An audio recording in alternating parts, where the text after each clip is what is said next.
What's going on, everybody? Welcome to today's video, reacting to Top 7 Bass Guitars Beginners Should Avoid by Johnny Dibble.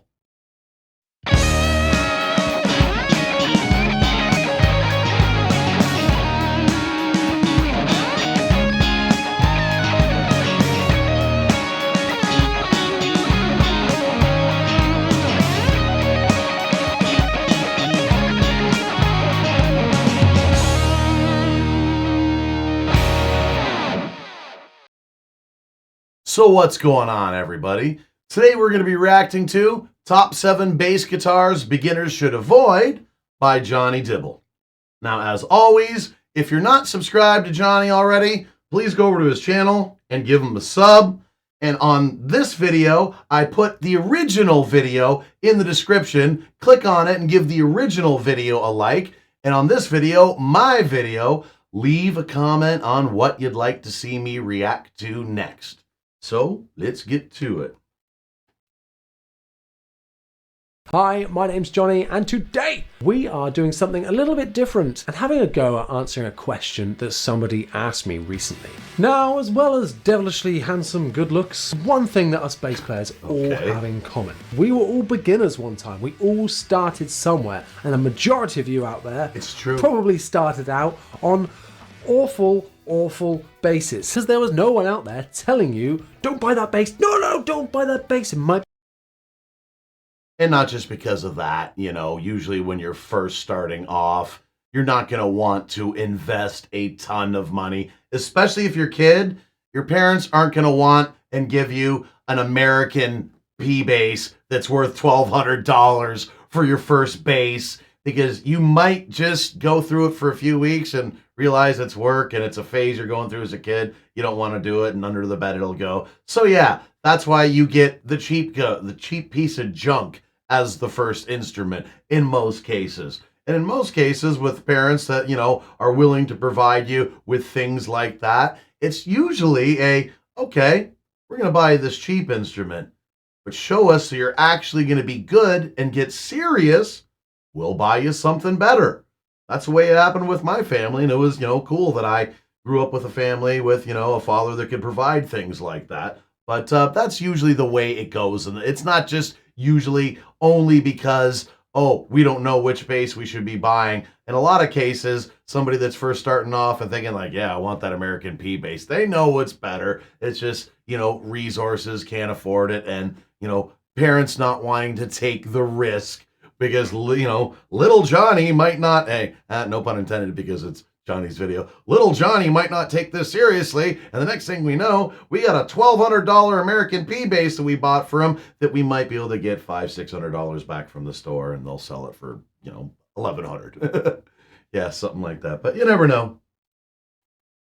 Be pretty, but don't you buy that bass. Now, fortunately for anybody that's watching this video that has never played a bass before, never owned their own bass before, luckily for you, there are so many good affordable options on the market today. So many basses out there to choose from, and it can be really hard sometimes. Now, there are loads of lists and videos out there showing what basses you should buy, or the best basses for beginners, but there's not many telling you what you shouldn't get. So that's what I thought I would do for this video today. Now, of course, before we go anywhere, I have to say that this is just my opinion. There might be some basses that I mentioned here that you had as a first bass or you own now and absolutely love. A lot of this is subjective, so don't take it too much to heart. These are just my recommendations and what my experience is, and the kind of advice that I would pass on to any beginners out there. And also, I must just remind everyone to like this video and hit that subscribe button for more bass content. In no particular order, we're going to start things off with the Hofner violin basses. Brand new, these are typically between £250 to £300 for the basic models, and these basses are okay basses. Hofner and Hofner style basses, sometimes better known because of the Beatles as the Beatle bass. They have a very specific sound, a very specific tone. For what I do in my type of playing, a Hofner's almost completely useless. That sort of tone, which is a great tone, and I like a lot of players that have a Hofner type tone that, you know, use either tape wound or flat wound strings on it typically, but I like to do a lot of funk, a lot of slap bass. I like to do a lot of tapping. I like to get into some harder rock and metal stuff. That sort of bass guitar just does not fit my sort of playing. But that's not to say it's not for everyone, but I agree that it probably wouldn't, that it should be on this list because it's not the most versatile bass. You know, it's for only a certain style. And, you know, for a first bass for somebody, I think that it should probably be something that you could do most techniques on. But yeah, you can't slap a Hofner. I tried to before. It's just wrong. You can't do certain things with it. You can't get certain tones with it. They do just kind of have that sound that doesn't really fit in every mix compared to something like a precision bass, where it's limited in terms of capability or versatility, but that sound can be applied to so many genres. And unless you're a Paul McCartney Beatles fanatic, I wouldn't recommend getting a violin bass as your first. Next up, we have, I'm going to annoy a lot of people here, the Epiphone SG. Now, I'm primarily going to talk about the EB1, which is their single pick. Now, again, for myself personally, I stay away from almost any bass guitar that has a neck pickup like that because of slap. You know, it's almost impossible to slap with a neck pickup right there. And, you know, as well, too, I think that in case a beginner bass player might want to play some slap, that's getting in the way. That is a absolute no-no for anybody that's going to play slap. But, you know, again, a lot of bass players, like, you know, have no problem with that. There's a lot of bass players that do not slap, that hate to slap, and it's all good. It's all okay. But it's got a very specific tone to it as well, too. Very, very classic rock, bottom endy, just pure bass, not a lot of mids, not a lot of cut. You can feel that bass more than you can hear it really cutting through the mix. It fills up the mix, but you don't really hear as much cut from a bass like that. And I think, you know, almost for the same reason that I think that the Paul McCartney, Hofner Beatles style bass wouldn't be a great thing for a beginner. It would limit the techniques and the things that you could do on it for a beginner, because even though a beginner player might be like, oh, I'm not really into slap, they might eventually get it more and more into the instrument and go, you know what, maybe I should learn that slap technique just because, even though I might not use it, the kind of music that I do, just to have another skill underneath my belt as a bass player. That is going to cut that right out. Up SG bass, the most affordable in their SG range, coming in at around £200. It's a bit like Marmite. You're either going to love these or you're going to hate them. For me, I think Epiphone SGs just sound so muted and dull and boring and just like it's like you're just getting a with that massive humbucker in the neck position. You're not going to get that really nice clarity or note definition that you want, and you want to be able to hear that if you're starting out. As a beginner, you really need to be listening to what it is you are playing. So note definition and clarity is super important to that. So you can hear all the things that you're messing up on, and you can hear all the things that you're not playing correctly. That's why a bridge pickup, or even in a case like, you know, a P bass, at least in the middle of the bass, you're going to get a lot more of that definition, a little more grit, a little more, because with just that neck pickup, you're getting a lot of boom and like next to no definition. You're not really getting that. You'll feel it. It'll fill up the mix in that sense. You'll feel the bass more than you'll hear it, because that is how you then improve. Now, I might be exaggerating a little bit. You can still hear the notes and when it's wrong, but I just think some of those nuances and some of the things that you want to improve in your playing, you might not pick up so much with one of those basses. Now, Epiphone, if you're watching this, I'm really sorry, because the next one I wouldn't recommend getting as a first-time player is the Epiphone Thunderbird. The standard Epiphone Thunderbird comes in at around £350. The Thunderbird. Myself, and again, this is just a personal preference thing. I'm also a guitar player. I'm not a guitar player on bass. I'm actually technically the other way around. I started off on bass and then ended up kind of learning how to play guitar as well too. I still do both.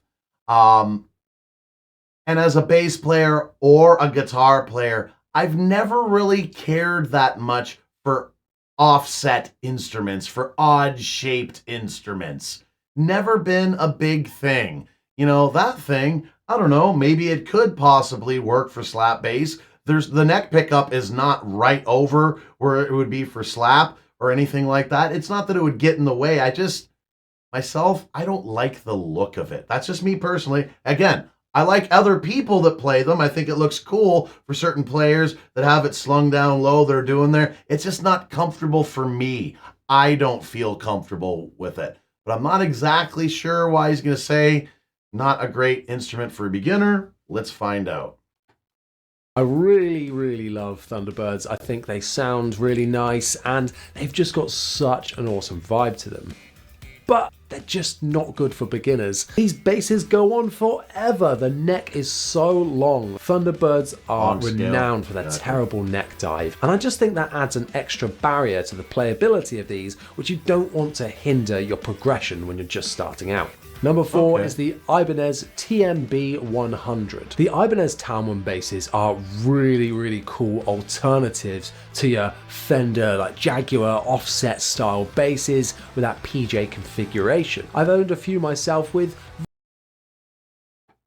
I'm not familiar with this particular brand of Ibanez basses, but I don't know, just looks like a standard PJ style to me.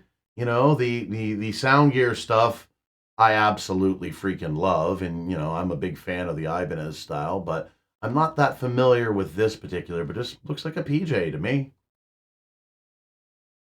Varying degrees of success. The TMB 100 is their most affordable full-scale length Talman bass, costing just £260. And these basses play really, really well. However, at this affordable price, something's got to give, and in this case it is the preamp. This bass has an active preamp, which means it has to take a 9-volt battery in the back to power the onboard equalization that you have built in. You've got a bass boost and a treble boost, and whilst this can be great for adding a little bit more flavor or tweakability to your sound, this bass just doesn't hold up in that department. The preamp is super hot that you find yourself backing it off all the time. I really wish for this bass that they scrapped the active preamp and focused the money from that on giving you some better pickups. Okay, next up is a brand that as a beginner you're probably going to see around quite a lot, and that is Sire. Across their price range, Sire offer fantastic basses. However, I don't think I would recommend the M series. For this one, I'm going to be talking about the Sire M2, which is their humbucking bass. Again, I've heard a lot about Sire, but I'm not the most familiar. That looks fantastic, actually, but might be a little too complex in the controls for a beginner. You know, look at that. We got 2 pickups, but we've got, you know, 5 pots and a 2 or a 3-way switch on there. So there's probably quite a bit going on with that. But I don't know, looks like a pretty decent bass to me. Bass. It's a bit more of a curvy, untraditional, almost Ibanez-esque shape, coming in at just £300. The M series sound and play fantastically well. However, they do come with really complicated onboard preamps. I've owned one of these basses not as a beginner, and I just found that control system overwhelming, and there's too much going on. I always recommend to beginners to get something simple, not something that when you look down you're going to be confused of what that is when you yourself are still trying to get the hang of playing the thing. It's just an added stress, something more to understand that distracts you from the important thing, and that is playing. I'm not saying that these basses aren't good. They really are very good, but I just don't think these should be marketed at beginners. Now, if you watch this channel, you know that I mainly focus on reviewing affordable basses, and I really like keeping up to date with the latest releases. So I was super excited for this next bass when it was released. And again, if you've watched this channel before, you'll know what I'm about to say about the Squire Contemporary Series P-Bass. For a lot of people out there, this bass is going to be their jam. Oh my god, with the roasted maple neck, matching headstocks, the incredible colours, the unique pickup configuration, so cool looking, and the concept of them is amazing. But they just suck. Let me clarify, I think the basses are fine, play well, and they sound good, but they're just inconsistent. I have had 3 of these basses, 2 of which turned up not working, and the 3rd was damaged in transit. It came directly from Fender, and yeah, maybe the packaging of the Squires isn't so good. I recently got a Squire Strat, and I did not have that experience, but like he's saying, hit and miss. But yeah, I would imagine that for most bass players, if not an actual Squire P-Bass, there's a ton of P-Bass copy options. For example, I got myself a Donner P-Bass copy recently that came with a legit padded gig bag, not the ones that are basically like dust covers, a legit gig bag, and a legit cable with a 90-degree end on it, not the little skinny ones, and a legit strap for like $210 through Amazon Prime delivered to the front door. There is other options for, you know, a first one like that, which, you know, worked just, you know, fine for me for like a P-Bass style bass. But yeah, I would think that a lot of people for an option for the first bass would be a P-Bass, because like we said, it only does that one sound, and that one was like a PJ configuration. So yeah, I again don't have that much experience with that brand in general, but like I said, I did recently order a Squire Strat, and it came packaged well, and everything was all good. On these ones, yeah, I've just had a bad experience, so I can never say that I recommend these basses, or I'd say go and play them in a shop first, because the quality control is questionable. They come in at around £350 to £400, and if you're looking to part ways with that amount of money as a beginner, I'd really think carefully about how you go about buying one of these basses. Now, a lot of people, now some people watching this video might be guitar players, and that's fine. It's often really handy for guitar players to often have a bass to hand as well, especially when recording at home. I recently put a post on the Bass Players United forum on Facebook, basically saying, hey, you know, here's a thought. I think every bass player should have at least one guitar, and every guitar player should have at least one bass. And I know, they're not exactly the same instrument, but there's so many similarities. They're tuned the same way. And I even said to a bunch of bass players that were saying, no, you don't want a guitar player playing bass. Wouldn't you rather have, if it's going to be a guitar player recording music at home, wouldn't you rather that guitar player play the bass line on a bass as opposed to using a plug-in to record the bass? So that's what's happening with a lot of stuff. Some guitar players that are recording their own music all the time, it's like, you already play guitar. If you can't have a bass player come over, why would you have a plug-in and program the bass? You know, just get a bass, at least one. I think every guitar player should have one bass, and every bass player should have at least one guitar. That's the way I think. Like I said earlier, I'm not a guitar player on bass. I'm kind of more of a bass player on guitar. I started off playing bass. Yes, I agree on that totally. And yeah, in guitar players, you can get yourself a decent bass that's good for tracking from Harley Benton for not even $200. And looking for an affordable option is, of course, really important when you just want to lay something down and don't want anything too high end. However, there is a bass out there that kind of crosses between the two worlds, and that is the Bass 6. These basses look more like guitars, but have bass in the name, AKA sound the more like baritone basses, guitar. can be played like a guitar, it can be played like a bass. Famously used in the Beatles and more progressive, heavier bands as well. They're a really good alternative to a guitar that can give you that thick low end, because they are essentially guitars but tuned an octave lower, but they are considered as bass guitars because of that. And you might think that as a guitar player, oh, that's going to help me practice bass or get into the bass because it's more like a guitar. Yes, aka also known as the bass 6, the baritone guitar.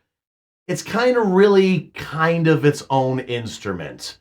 They consider it to be a bass that's kind of like a guitar. Like you said, it's that octave in between a guitar and a bass guitar. And it's tuned like a guitar, but it's an octave lower.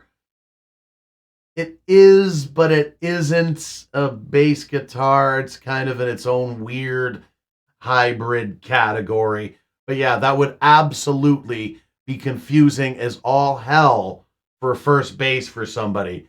It shouldn't be a first bass or a first guitar for a bass player or a guitar player. Grab one of those a little later on once you get your feet really wet with either playing bass or either playing guitar, because it's really kind of a weird hybrid of both. It's awesome, but it's Oh, but I personally treat these as separate kind of instruments because depending on how you use them, they're going to be a bit different. And if you want a bass, get a bass. Squire Classic Vibe Bass 6 is around £350 to £400. And I think that's an excellent deal for what you're getting. It's a really unique instrument. If you're a beginner player or guitar player thinking you might transition to bass this way, I can't say I'd recommend that, just get a bass. So I've spoken about some specific basses in there. Now I want to talk a bit more about generically what things I would recommend avoiding when you're looking at picking up your first bass. I'm going to start off talking about acoustic basses. A lot of guitar players out there normally start out playing an acoustic guitar. Now, acoustic basses, I have always hated acoustic bass guitars because for me, the point of an acoustic bass would be that you could sit down like by the campfire with your acoustic bass guitar right next to an acoustic guitar player, and you could both play and your bass would be just as loud as that acoustic guitar. Wrong. That guitar, bass guitar, acoustically is nowhere near the volume of an actual guitar because of just basic physics and how much bigger that cavity would have to be able to generate that bass and the frequency. You know, with the guitar, acoustic guitar being all mids, it's going to cut that much better. And again, it being a completely different instrument, you can't get any real high gain. So I guess you could, you know, if it's got a pickup built into it, if it's a semi-acoustic, if it's got a pickup built into it. But, you know, again, slapping and all that kind of stuff, if you wanted to do that, is kind of off the table. But myself, that's why I have always said to acoustic bass guitars. I just think the entire concept of them is just stupid because it cannot compete volume-wise with an acoustic guitar. is a far less common in the acoustic market, and you don't often start out playing one of those. You might think that you do that, and that's fine. If that's the way that you want to do it, do it. From a playability point of view, I can't say I'd recommend it though, because acoustic basses play a bit differently and sound and respond a bit differently to an electric bass will. And if you want to primarily focus on playing electric bass and want to play like rock and metal bands or do slap bass, acoustic basses just aren't built for that, and so I can't recommend them. So where you might think they'd be good for beginners like they are for guitarists, nah. I mentioned a little bit before when talking about the Sire about active electronics, and personally I just think active basses are things that you should avoid as a beginner. Passive basses are a bit more reliable, there's less to go wrong, there's less colouring your sound. I don't know if I would necessarily say that. I get where he's going. Keep it a lot simpler for a beginner. As long as you just know the main thing, beginner, that 9-volt battery, once it's drained, you're going to get no signal, no bass. And do not keep your bass plugged in. If it has active pickups, it's going to keep on drawing on that 9-volt battery as long as it's plugged in. Just unplug it. Done. And if you do have a bass that has a active and passive mode, once your 9-volt battery dies, you can switch over to passive mode and it would still work. But if you got like just straight up active pickups and or electronic that has only an active mode, yes, once that battery dies, you have nothing. And just before it dies, as it starts to die, if you're trying to keep everything nice and clean, your signal gets distorted and just starts, fading away. It's not very fun when active pickups start to die.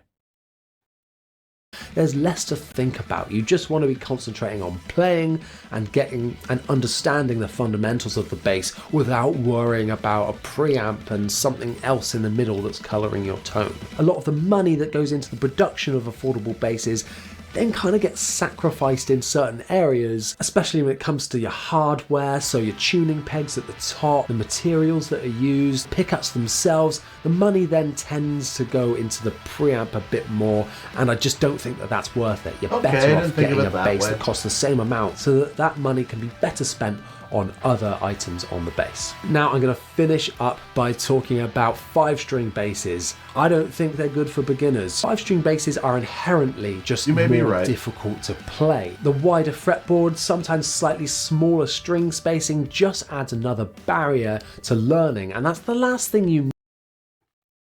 You may be right about that. A 5 or 6-string bass may not be the best thing for a beginner. Even though I have been for the longest time known as someone who plays primarily 6-string bass, although I have bought a few 4s and a few 5-strings lately as well too, I started off on 4-string bass. Maybe it is best to have everybody starting off on a 4-string bass. Same thing with guitar. Even if you like metal and you want to really gent, you should probably still start off with on a 6-string guitar if you're a guitar player. Learn the fundamentals and then move from there. I might actually agree with this. Need when you're starting out. Now, if you really want one, you can then progress onto a 5-string, but for beginners, I think just stick to 4. Don't overcomplicate it. So if you've got a bass in mind and would like some advice, leave a comment down below. Try my best to give you as much guidance as I can, bearing in mind that I haven't played every bass in the world. Maybe one day though, if you haven't, hit subscribe. Come on. As well as videos like this, I mainly focus on reviewing affordable basses here on YouTube and also host a bass podcast. So make sure you go and check out another video. Once again, thank you so much for watching. I'll see you next time.